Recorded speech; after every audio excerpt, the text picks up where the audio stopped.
o'clock, so I will go ahead and call this meeting to order with 6 members present. If you would stand and join us in the Pledge of Allegiance. All right.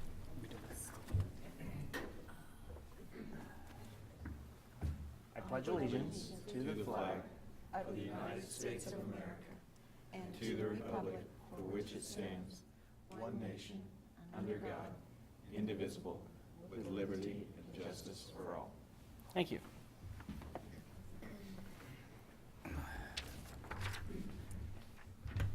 At this time, I would pull it over here where it'll hear me. I'd move we approve the agenda as presented. Second.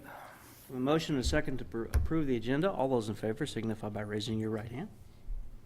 Motion carries 6-0. Okay, the consent agenda, we're going to pull the truck purchase out into a regular action item. So I would move that we approve the consent agenda excluding the truck Truck purchase. purchase, yeah. A motion and a second to approve the consent agenda with the truck purchase pulled out as a regular action item. All those in favor signify by raising your right hand. Motion carries 6-0. Okay, it is time for comments from the public. And tonight we have one gentleman representing the public. So Mr. Woogie, you're on. You have 5 minutes. Please remember that we do request that you not use student names or staff names that are individually identifiable. Huh? You can point only at board members. You can only point at board members and no swearing. Or throwing things.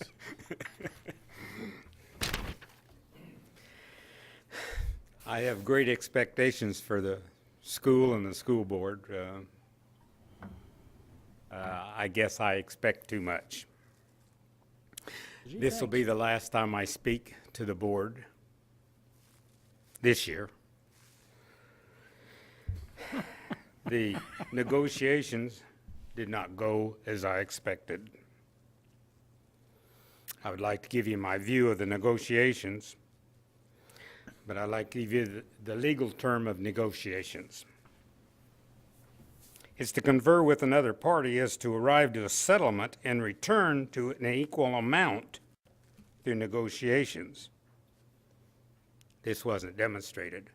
I don't know who you had in there that was representing the teachers, but evidently it was more about money. I saw a lot of drama that was played out by the teachers. It was that they need more money, and it's always money. And the unions were set up, which I belonged to several unions. And it seemed like the ones that went to the union meetings were the poorest employees. They just was after more money. I saw one union that, and I'm sure that you've heard of Patco, wanted more money. And the neighbor came over, and he was in that union, and he says, what do I do, Norman? I said, well, what did they tell you? He said, well, the president says we go to work. If you don't go to work Monday, you don't have a job. Everybody lost their job but the people that showed up. And that's sad that anybody would lose their jobs, but they were forewarned. And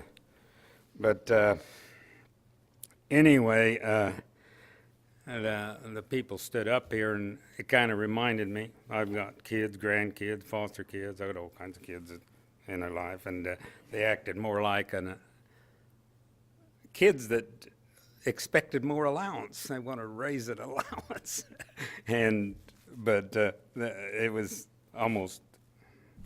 I don't know how to demonstrate that, but anyway, nothing's changed. What I've asked, I'm sure you guys have thought about it, and it's hard to make changes, but I will continue my endeavor in various ways. I got some friends that go to Topeka and probably pursue that a little bit, but we need to do something. It's kind of ironic, I wasn't going to say this, but China is a republic, People's Republic of China, and their government's loaning us money, and we're going in deeper and deeper in debt. I don't understand that. I just don't understand it, because if we need more money, we just borrow it. And the board has done just that. They just, hey, we need more money, so we borrow it. We need 22 million, so we borrow 25 million. And then we got money to play with. But if everybody can give me a smile, I'd appreciate it. Thank you very much. Thank you. Have any other comments from the community? Hearing none, we'll move on. Reports and presentations. Update on McCrell evaluation system. Dr. Kraus. Are you starting the timer, Teresa? Yes, I am. On your master plan for the board, this meeting was to give an update on the McCrell teacher evaluation system. Way to break the podium. Broke the podium here, yeah. Just a little background on why we adopted McCrell. The state received a waiver from some of the requirements of No Child Left Behind, otherwise known as the Elementary and Secondary Education Act. One of those requirements from the federal government in order to get a waiver was that there were certain things had to show up in the evaluation process for teachers. The evaluation system that we had in place did not meet all of those requirements, and so we formed a committee to look for a different instrument. There were 10 members on that committee. It was myself, Dave sat in on that, Shannon Fanning represented the administration, and then there were 7 teachers, I believe. We looked primarily at the McCrell instrument, the KEEP, the Kansas Education Evaluation Protocol that KSDE was putting together, and that at our own evaluation, which is based off the Danielson model. And the decision was made by the committee, recommended to the board and to the teachers negotiators that we go with the McCrell system. I want to talk just briefly about the philosophy and the strengths and the weaknesses that we're seeing in the, as we're just starting with the pilot. If you want to go on to the next one. Philosophically, any evaluation system should provide a systematic method for improvement of school personnel. That's the whole goal of any sort of evaluation, is that your teachers become the best teachers they can possibly be, and that results in the most learning for the students that they can possibly achieve. Within that philosophy, it should promote individual growth, have valid, meaningful, relevant feedback.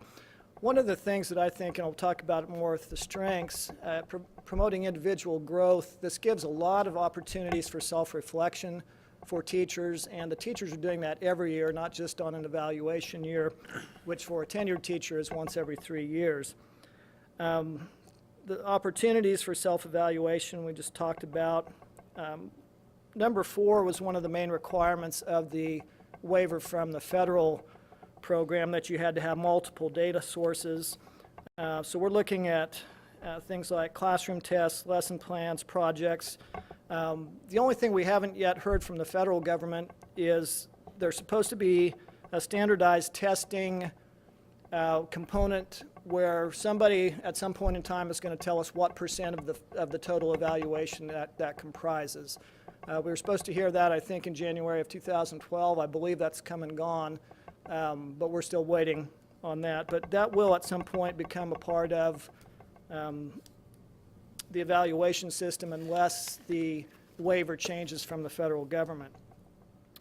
Again, we talked about the goal of the evaluation system. We want to maximize teacher effectiveness, with the end result being that student achievement is going to be as high as we possibly can get. So the student learning is the focus of the evaluation system. We're going on the premise that every child deserves not only a highly qualified, but also a highly effective teacher every day that they're in school with us. This next slide just shows the 5 strands, if you will, of the McCrell evaluation model. I won't read them to you. You can read them yourself. Each of these have a number of indicators, sub-items, if you will, but those are the 5 major headings that we're using to evaluate our teachers.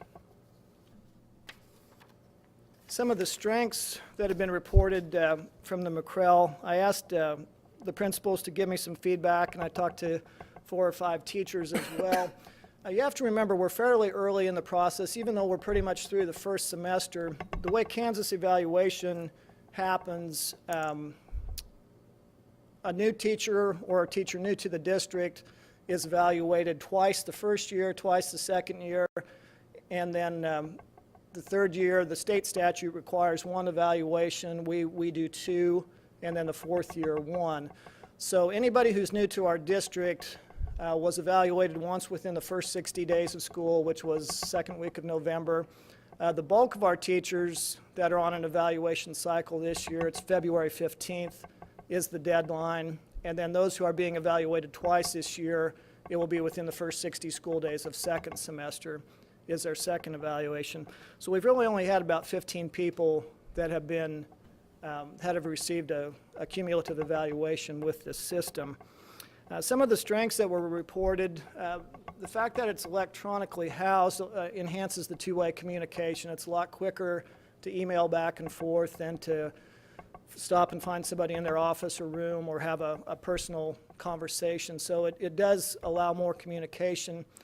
I've heard from both teachers and administrators that they feel like the conferences are more meaningful and productive, and I think that bleeds right into number 3. I think the reason that is that with the McCrell system, our administrators are spending a whole lot more time in the classroom. Now, that is a two-edged sword, and we'll come back to that in a little bit. Another strength that was reported is that McCrell really has a huge database behind it in terms of research, and so it's on specific research-based indicators. It does connect really well to our professional development in that our professional development is a results-based model, and so is our evaluation document now. So those things mesh well together. A few more. The multiple observations lead to a more comprehensive evaluation document. With our previous systems, although our administrators were doing walkthroughs, there was only 1 classroom visit for their formal evaluation. There are 30-some different indicators, and it's likely that no teacher is going to address all 30 of those indicators in 1 lesson. So a lot of times you weren't seeing things that if you were able to go multiple times like they do now, the administrators are a lot more likely to see every item being addressed that's on the evaluation document. I think number 7 is very important. We talked about not only do we want a highly qualified, but we want a highly effective teacher. And you can be working really, really hard and not necessarily be an effective instructor. And so I think this allows more feedback and more ways to make sure that the effort is paying off in terms of achievement of the students. And finally, number 8, it allows for constructive feedback. And again, the whole purpose of that is to produce growth in the teacher so that we also then see more growth in the students. I think if you ask the very best teachers in our district, hey, have you arrived? Are you the perfect teacher? I'm very confident that all of them would say, no, I can do better at this. I could do better at this. In fact, our best teachers are probably going to be the ones who tell you that they have the most room for improvement, which is probably why they became our best teachers in the first place. A few of the weaknesses or challenges that we're running into. I don't think there is such a thing as a perfect evaluation tool. I think McCrell is a good evaluation tool, the best one that we found at the time. The most common complaint has been that it doesn't address specialty positions. It doesn't lend itself well to school counselor, to school psych, OTs, PTs, in some ways not even very well for special education classroom teachers. So that's one of the things that we're working on developing some supplementary evaluation tools that we can use in addition to the McCrell. Talked about the time issue. All of our administrators have told me they're spending, the estimates were anywhere from 3 to 6 times more time to do one evaluation with McCrell than they were with our old system. And again, that's good and that's bad. It's good in that it means that they're in the classroom a lot more. It's bad in that our administrators are stretched very thin, just like our teachers are. So that's one of the things that we'll have to make as many efforts as we can to work smarter, not harder, to maximize our time as much as we can. And then finally, not every important area is addressed or assessed. And the one that came up the most frequently when I talked to the administrators was classroom management, which results in the resultant effect on student behavior. That one isn't addressed very, very clearly in the indicators within McCrell. One of the things that is different about this evaluation system is the collection of artifacts. An artifact can be basically anything that deals with the instruction, the delivery of information. The most common one that has been submitted at this point has been lesson plans. We talked about there's about 30 different indicators, and even if you're in there 3 full periods, you might not see them all. Any area that's marked not demonstrated on the evaluation is supposed to come along with a comment, first of all, from the administrator, but then the teacher is allowed to submit artifacts that say, yes, I do this, and here's the lesson plan that shows when we covered this, or here's some project-based learning that covers the topic that you didn't see the day you were in there. And so those will be, as I said, we've only had about 15 people who've had a completed evaluation, so I would say that's definitely in the development phase yet. And that compilation of artifacts obviously is going to increase with time. The vast majority of our teachers are hitting all of those areas, and if the administrator doesn't see it, the teacher's going to have an artifact that they can pull up to say, yeah, I covered this on September 20th when we were talking about this. So that's just in a nutshell the McCrell evaluation document and where we are at this point. Does anyone have any questions that you would like to ask?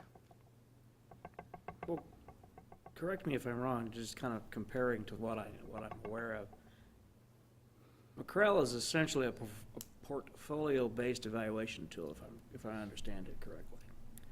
In that if you have demonstration of the skill, you also have the artifact or the lesson plan or the structuring piece that documents that, and that becomes part of the evaluation, so you're collecting periods of stuff over time.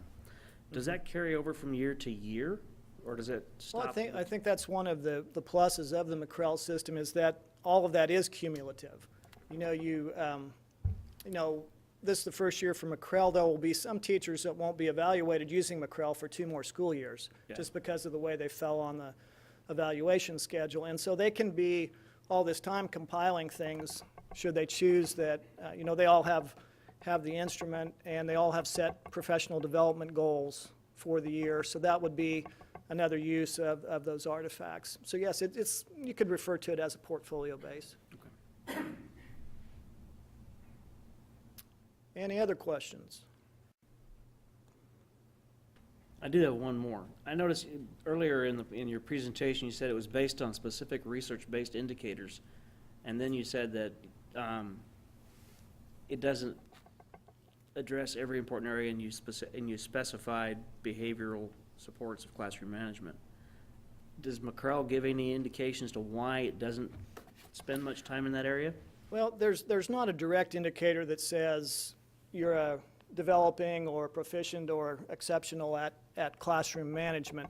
There are different indicators throughout that you can tie in or correlate to classroom management, but just not one that's specific. When you think about the breadth and depth of things that teachers do on a day-to-day basis, you could probably have an evaluation document 5 times this length and not hit everything that teachers do. I know that a number of districts have expressed the same concern, and McCrell's looking at that. That reminds me of one other thing. They are also going to develop, they said by 2015, a few different documents that will fit counselor, that'll fit your specialist, your title reading, those academic coaches, those types of positions. Other questions? Well, I suppose we probably have some employees that are so unique that we're not going to have an evaluation that's going to be well-suited for their position. And that's, I mean, I guess you can fine-tune the thing to death, but Yeah, there's no way to hit every criterion Yeah. for every employee, but, you know, we hit the bulk, obviously, with our teachers. Yeah, That's the yeah. vast majority. And then if we can pick up those specialty areas I named, that'll hit the vast majority.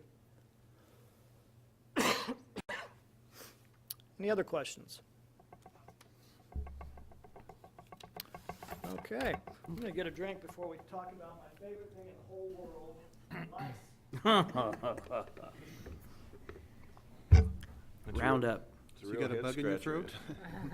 Hope you all did use some pepper on your chili. And hope it didn't move while it was on your chili. What you have before you on the screen, and I believe it was in board docs, Yeah. I visited with Angie Stahlbaumer at KASB. She's their policy analyst. And it is not common, in fact, it's almost non-existent that anybody has a lice policy as an actual board policy. It is very common, however, that people have something in their handbook. Golden, move the light back on the podium, Move it back. like towards me. It's rattling against the microphone. I'm sorry. Oh, is that what Is that what it is? I thought that was my elbow at first, but I was wondering what that was too. It was driving me crazy, Well, I was trying to figure which is a out short trip. okay. All right, back to lice. Yeah. So we do need to, I just want, this is mostly, although we're doing a first read and a formal action, it won't show up as an actual board policy. This is something that we would put in school handbooks, that sort of thing. What you see before you is the protocol procedure that's been in use in this district for quite some time, with the exception of item 4, letter C. That's the only difference from what's being requested and what we're doing right now. Kind of the history of this, as I understand it, our nurses tell me that we have a small number of families in the district that tend to have recurring issues with lice infestation. Their belief is that the reason for that is that once lice are detected, they will kill the live lice, but they're not doing anything about the nits, and then so every 7 to 10 days, the problem just recurs. The same group of students then is spending an awful lot of time excluded from school, which obviously is not good for them in terms of being able to get the education that they need. I also had spoken with Becky Nevergold, and Communities in Schools has, with a couple of these families, has even offered to send somebody in, to wash everything in their homes, to treat the upholstery, to fumigate, to do whatever's necessary to make sure that all the lice in that household are killed, but they've not been allowed access to do that. The families are refusing. 4C is an effort to, in those very sporadic, very far apart cases, to allow the nurse discretion to say, you've still got all these nits, you need to go home until they're removed. And the reason she put within a 1/4 inch of the scalp, the reasoning there, in my vast experience investigating lice, louse is gonna lay the egg as close to the scalp as possible because that's their food source. If it's more than a 1/4 inch from the scalp, that means it's been long enough that the hair has grown enough, and if the nit hasn't hatched within 7 to 10 days, it's not gonna hatch. And so if they're more than a 1/4 inch from the scalp, there's no danger of that hatching and resulting in live lice. So they would like the discretion to say, this is the 5th time I've sent you home with lice this year. You're not going to be allowed to return until no live bugs and no nits. There's one thing that I kind of want to point out. We've had a client that has been battling lice, and we've had staff in the home regularly treating the furniture, treating the bedding, everything we could do. And there is something that I did not know until we started dealing with it. There is now a strain of lice that seems to be resistant to the shampoo. exactly, So we need to be aware of that. yeah. Is that the over-the-counter shampoos or the prescription ones? Even the prescription. Even the ones. Even the prescription ones. one, And, yeah. you know, It's it's, been that way it's for a long sad, time. we'll have families of 5 or 6 kids, and Medicaid will be paying $160 for each child, each time they're treating, and it may be 4 or 5 times a year. I mean, we're talking thousands of dollars to treat this problem. It's not a small problem, and that's just one family. I don't know, we're getting more and more resistance, and I don't know what the next Roundup. And, I've heard use Roundup on it. mayonnaise. well, and, That sounds like a potential liability issue. I'm not Yeah, sure. I think so. well, and I think they've been working with the health department, so this policy mirrors what the health department recommends. Yeah. So, I mean, I think we've got to give them that latitude Yeah. to do that. Yeah, the item C there makes sense. It's just something we as a district should be aware of, is that there are some families that will battle this resistant strain over and over and over again, and it just keeps returning. And you think you've treated everything you could possibly treat, and it still comes back. Mhm. And I think that's why it's so important to involve as many agencies as we can, you know, CIS, and then, you know, whoever else could be of assistance, DCF. Yeah. Make sure that we're doing everything we can to make sure that's not a recurring issue. I think at times, too, health department will go in, too, if we need them to. Mhm. Any other questions at this point? And as I said, we'll return next time for a vote. Well, a technical question, if the parents choose to shave the heads of their children, that'll take care of the 1/4 inch. But are the nits and the lice, they're still within the house, and can they attach themselves to the children in other ways?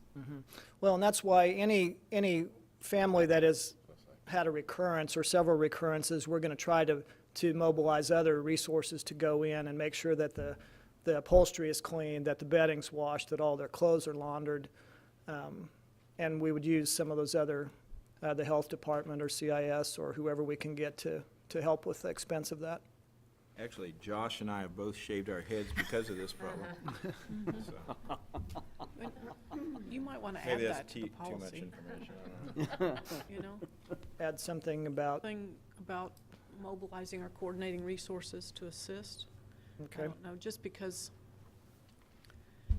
should the nurses who have written this not be around, then that's their Yeah, I practice. do think it's appropriate that we make sure that in there that we acknowledge that there's gonna be some difficult cases, and you'll have families that are trying to take care of it. Yeah, and they're frustrated too. Yeah. You bet. Yeah, so if we say something to the effect of, we'll make every attempt to mobilize and coordinate resources available to help with the eradication of the lice, Yeah.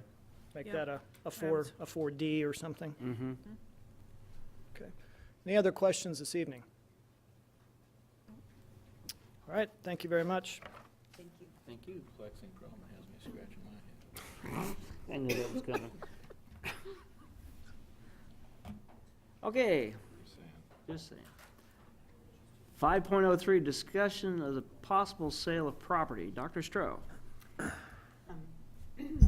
I just want to have a discussion about this. This isn't a formal offer, this is just information.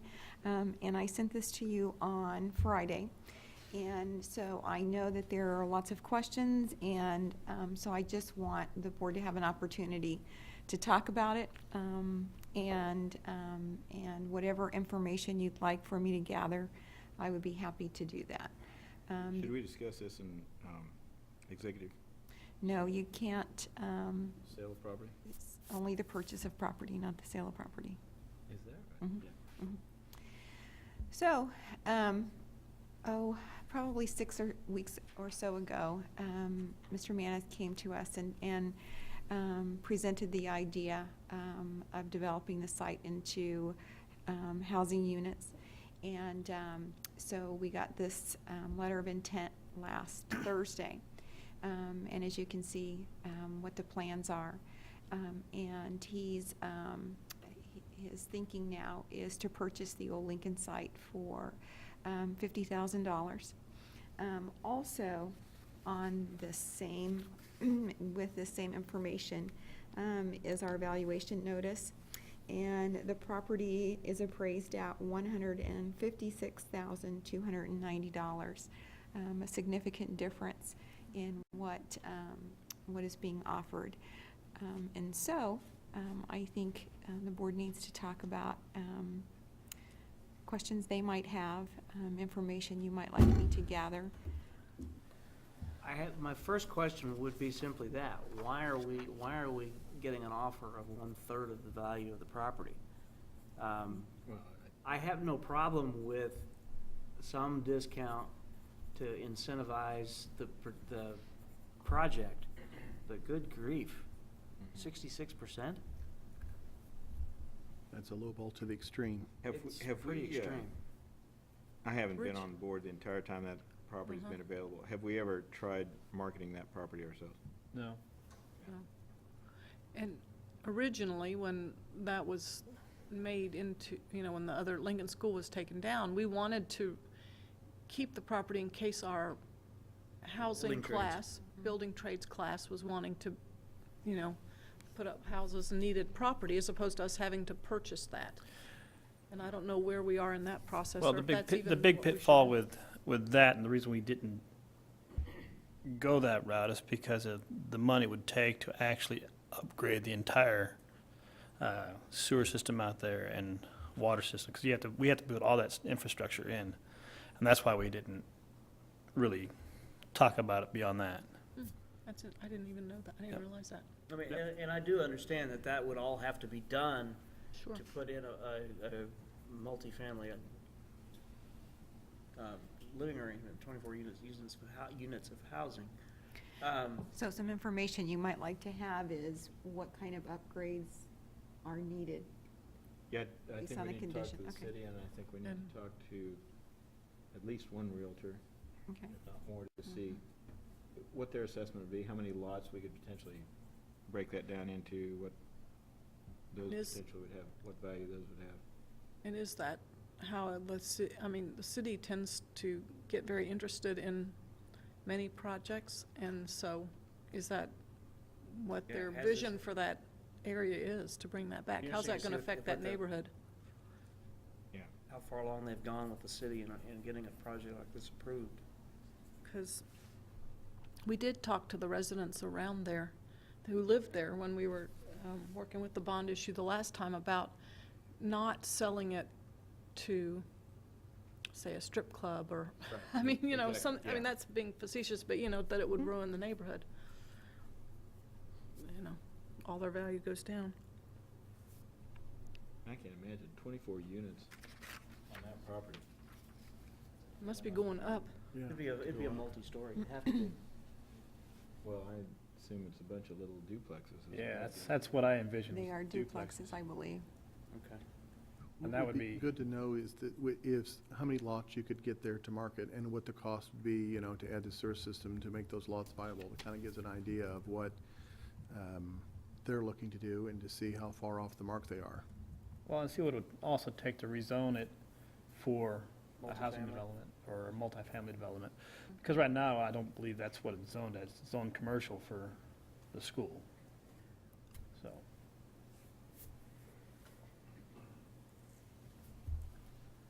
Well, and if something doesn't come to fruition, it would be probably good for it to revert back to us. We've done that As- with other properties, we've sold it to some, but if they're not so give them a time successful frame and, Yeah. to develop it, that, sure. that property then reverts back to the district. If we're gonna end up going that way. But I will say, I'm not averse to something happening on that property. Oh, I'm not Right. either. I'm not either. I agree, I just, there's some, there'll be some splaining to do if we sell it for 50 grand and it's worth Right. 150. Oh, yeah. I absolutely Yeah. agree. I So agree. we need to know what the, are they discounting 100,000 because they think it's gonna take that much to develop a property with city utilities and all that kind of stuff? I mean, what's in play here? Really, what a realtors tell you could get for it on the open Yeah. market. I would agree. That'd be a good spot for a bowling alley. Get along with it, yeah. Okay, here's the information that I will find out for you. Why the offer is 1/3 of the property value. The cost of upgrades to the sewer system and other systems. I'll talk to a Realtor and find out how many lots are there and is it worthwhile to continue this offer or to look at other offers. The effect on the neighborhood, and what's the situation with rezoning for multifamily housing. And I think this is probably a later on question, but set a time frame where that if this project worked out, if the project didn't work out in the future, it would revert back to the district. Other questions or things you'd like to know? Can I ask a question? Yeah, that'd be good. You might also ask if there's any type of deferment for taxes, because Mm-hmm. if To there's any financing. property tax deferment or anything Mm-hmm. added to that, you know. Yeah. I'm kind of in that business for subdivisions. I haven't done a subdivision in 7 years. Mm-hmm. So for somebody to come in and want to develop in this town, you know, it's Mhm. kind of amazing, because I do most of my work in Kansas City and stuff, but there is a huge, it would cost a lot more than your third cost to develop that ground, because there's virtually. There's nothing the there. engineering, Yeah. the storm sewer, the sanitary sewer, the water. Mhm. Yeah, I would say off the cuff, it would be over 200, possibly with engineering, and Mhm. your sewer and your water and your storm sewer and your retaining to develop that ground. And that's the information I'll find out for them. Yeah, Thank you. yeah. Thank you. I also thought that we have our facilities meeting Correct. next Monday. And that should and discuss it as well. I think so too. So I'll have that on the agenda.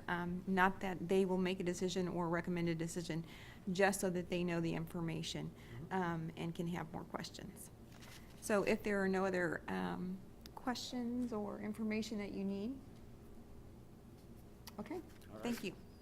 Okay, moving on. Item number 6, policies, contracts, bids, estimates, agreements, and new business. This would be a good place for us to talk about a truck. Okay. Well, were there any board reports? Oh, board reports. You missed that one. Yep, I missed it. How did I miss it? Right there. Board reports, go ahead, you must have one. I don't have one. I was Oh. curious. I want to make sure we get it all in. Okay, anybody else have one? I have one. I was at high school site council meeting today where Dr. Cobb's started the process of discussing, you know, more in depth about ACT and using that as a test resource.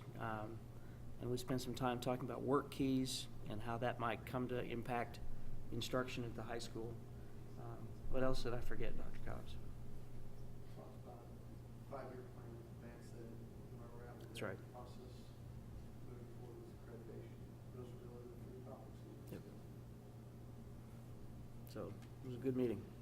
He's done a great job of providing lots of accessible information.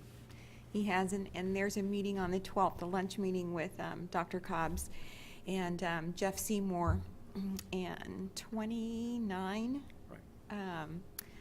area business people and myself to talk about work keys and what their perception of work keys is and the kinds of scores they might expect. And Dr. Cobbs has a presentation to share exactly what the assessment is for people who might not know. So lots of exciting stuff. Are any of you familiar with work keys and what it is?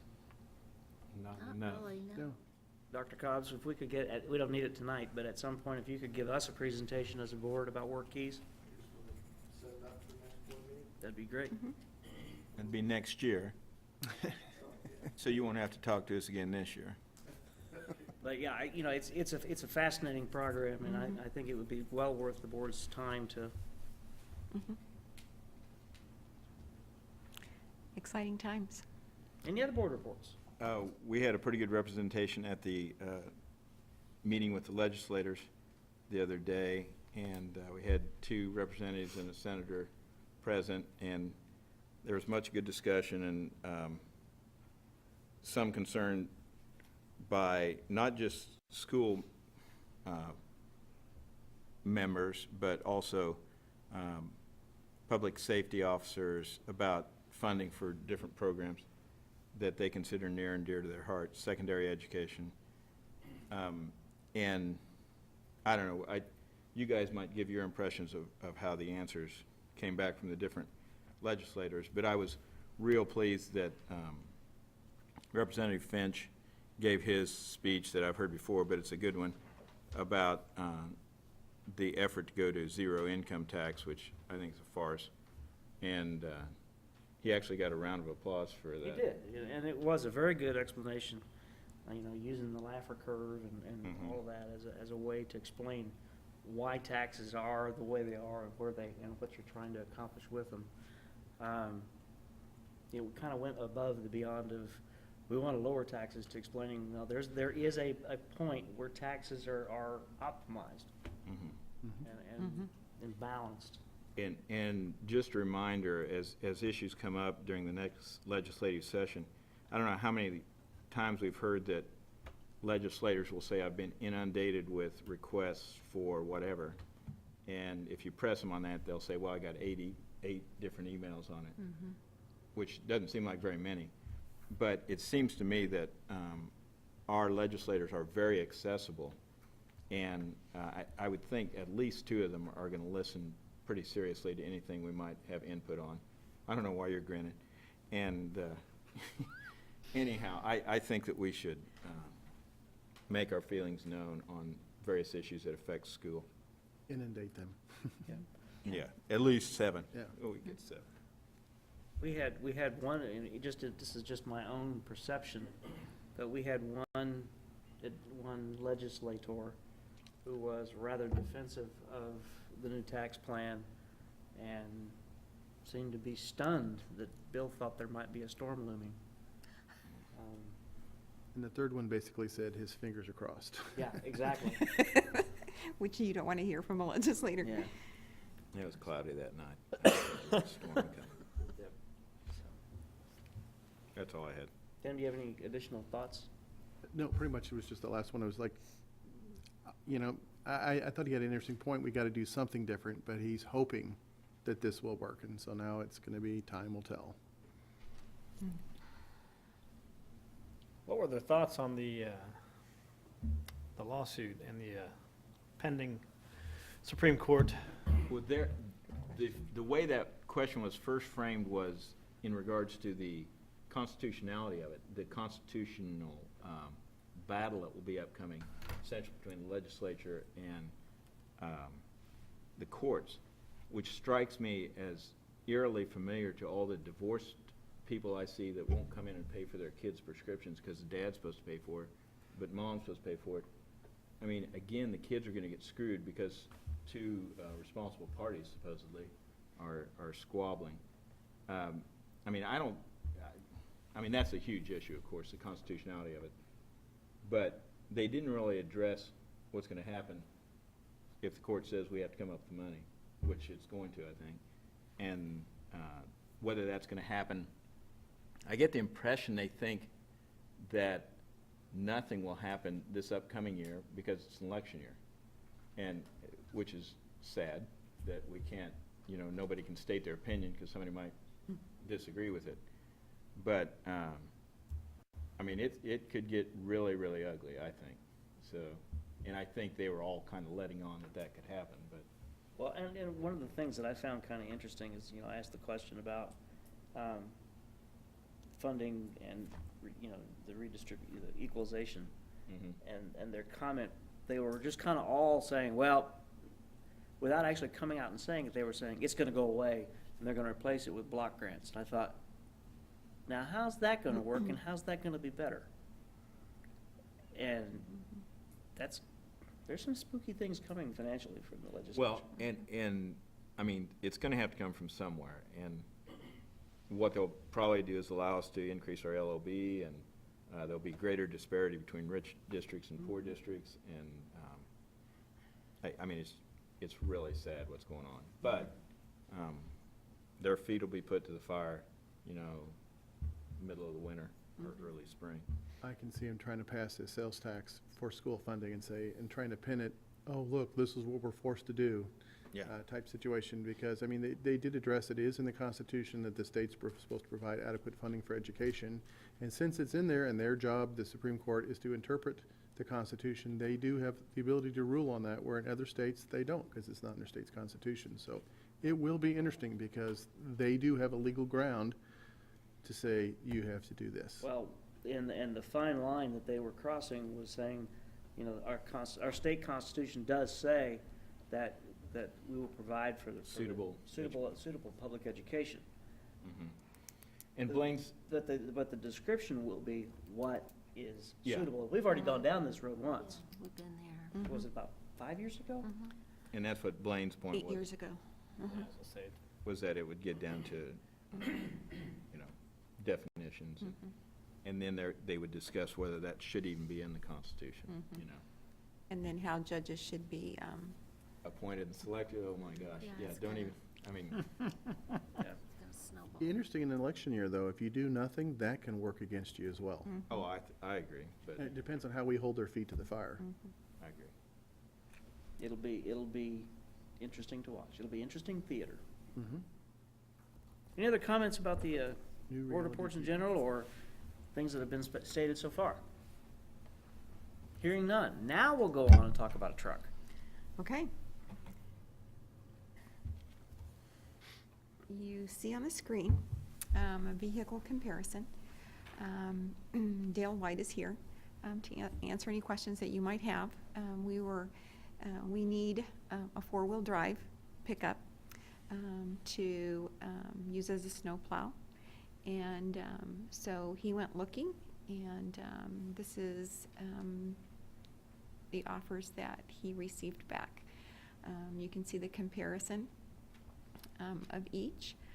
The lowest bid coming from New Century Chrysler in Paola, and that includes a snowplow.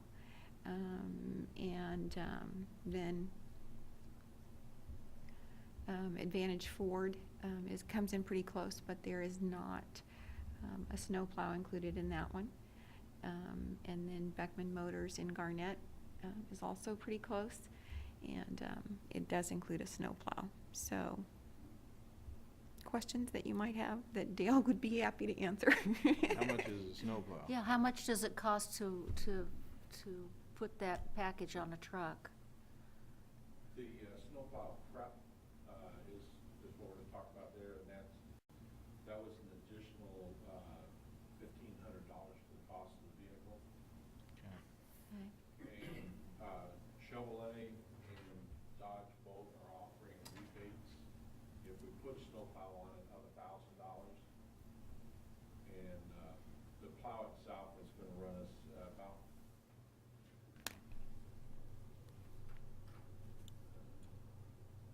$5,200.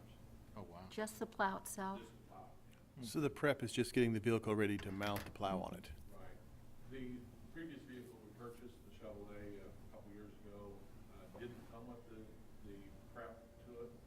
And what happens when we load up the plow in front of it, it drops the front end of the vehicle down about 3 to 4 inches. And so it catches on curbs and things like that. How many vehicles do we have to remove snow at the present? Right now, we have 3. We had 4 last season, the GMC, the '89 GMC, and that's no longer available.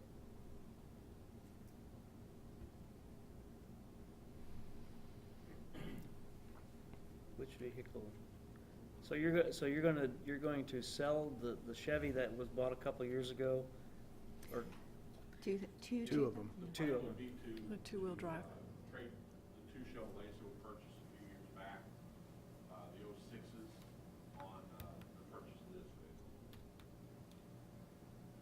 Explain the logic behind selling two to buy one. The 2 that we're selling are half tons, and they're 2-wheel drive half tons. They're really okay for doing maintenance, but not for snow removal or actually towing. They're just not equipped to do that.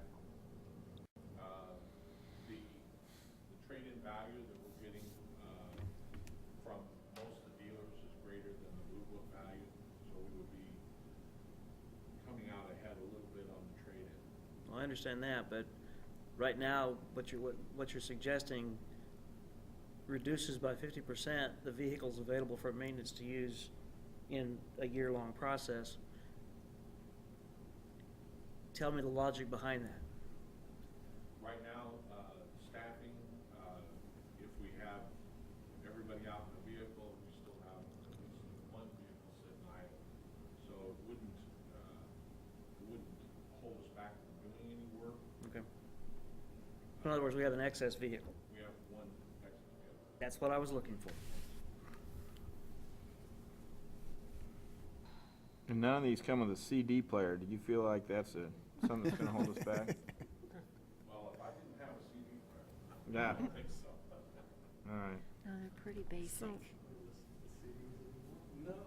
So the recommendation then from staff is, which, Well, my recommendation was, Our recommendation was New Century. right, because it has everything that we wanted and it has the cheapest price. But I had an email from Dennis Yeah. that talked about buying purchasing locally. Yeah. And, So- and I have I agree. some pretty strong feelings that we should buy locally too. I mean, it's gonna cost us $1,500 to get the truck prepped to accommodate a plow.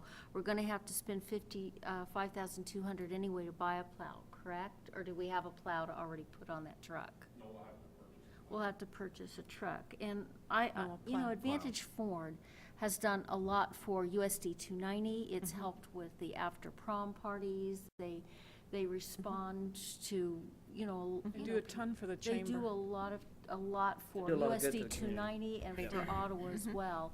And I doubt if New Century will contribute to our after prom parties and. But you are talking a difference of $1,500 though. But But, I tend to agree with Linda in this regard, that the $1,500 additional for a local business that has been contributing a lot to the community, it has the potential to pay additional dividends. So, Is there any opportunity for, now that these are public bids, for perhaps Advantage Ford to sharpen the pencil just a tiny bit? not typically the way it's done. right. That's, once a bid's in place, we have to select a bidor based on what there is in place. plus, that's a year newer truck. It's 2014. Also, Advantage Ford has gone and done research for school rebates and then applied that to the price as well. Yeah. So they've Yeah, got- I'm amazed at the prices on these anyhow. I know.